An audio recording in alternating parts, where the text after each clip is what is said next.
Operation सिंदूर नंतर पाकिस्तान गुडघ्यावर आलेला आहे आणि शस्त्रसंधीनंतर पाकिस्तानने भारताशी चर्चेची तयारी दर्शवली आहे। पाकिस्तानचे पंतप्रधान शाहबाज शरीफ यांनी भारताला चर्चेचं निमंत्रण दिलंय, तर काश्मीर वाद आणि पाणी वाटपासह द्विपक्षीय मुद्द्यावर व्यापक चर्चेसाठी शरीफ यांनी तयारी दर्शवली आहे। भारताने याबाबत अद्याप कुठलीही प्रतिक्रिया दिलेली नाहीये, त्यामुळे काश्मीर आणि पाणी वाटपासह द्विपक्षीय चर्चेला आता शरीफ तयार आहेत, मात्र भारताने कुठलीही प्रतिक्रिया या संदर्भात अजून दिलेली नाहीये। पाकिस्तान आता गुडघ्यावर आलेला आहे, विनंत्या चालू आहेत, वेगवेगळ्या पद्धतीने आता चर्चेसाठी कसे मार्ग खुले करता येतील या संदर्भात पाकिस्तानचे सगळे प्रयत्न सुरू आहेत। आणि या बाबतीत आणखी सविस्तर चर्चा करूया। आमच्या प्रतिनिधी उर्वशी खोना सध्या आपल्या बरोबर जोडल्या जात आहेत। उर्वशी, खरे तर पाकिस्तान हर तऱ्हेने आता प्रयत्न करता आहे आणि गुडघ्यावर आल्याचं एक प्रकारे पाकिस्तान दिसतंय।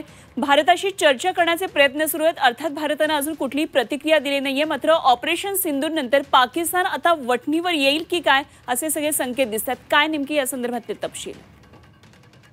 नक्कीच ऑपरेशन सिंदूरने पाकिस्तानला कुठे ना कुठे पाकिस्तान हादरला आहे आणि तोच पाकिस्तान ज्याने 7 मेच्या नंतर ऑपरेशन सिंदूरच्या वेळेस जेव्हा भारतने पाकिस्तानला सांगितलेलं की कशा प्रकारे दहशत विरोधात जे आहे पाकिस्तानच्या आजूबाजू त्यांनी कारवाई केली आहे, तेव्हा तोच पाकिस्तान त्याने नाही सांगितलेलं आणि आज तोच पाकिस्तान गुडघ्यावर येऊन जे आहे भारताला निमंत्रण करतोय। ते पण म्हणजे कोणत्या 2 मुद्द्यांवर, तर एक म्हणजे पाणी वाटप आणि दुसरं काश्मीरचा जो वाद आहे त्यासाठी भारतने हे खूप क्लिअर कट आणि स्पष्टीकरणाने सांगितलं आहे आणि हा मेसेज पोहोचवला। इनफॅक्ट पंतप्रधान नरेंद्र मोदी यांनी स्वतःने सांगितलं आहे की टेरर आणि ट्रेड म्हणजे दहशतवादी बरोबरच व्यापार आणि टॉक्स म्हणजेच डायलॉग जे संवाद आहे हे सगळं एकत्र नाही जाऊ शकणार। त्यांनी हेही सांगितलं की रक्त आणि पाणी एकत्र वाहू नाही शकत। म्हणजेच कुठे ना कुठे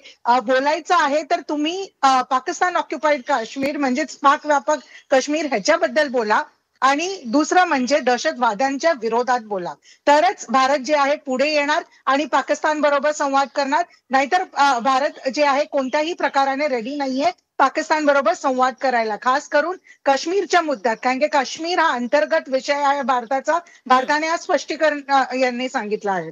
हाच पाकिस्तान जो आज गुडघ्यावर आला आहे तोच पाकिस्तान अमेरिकेकडे भीक मागायला गेलेला की कुठे ना कुठे युद्धविराम व्हावा पाहिजे।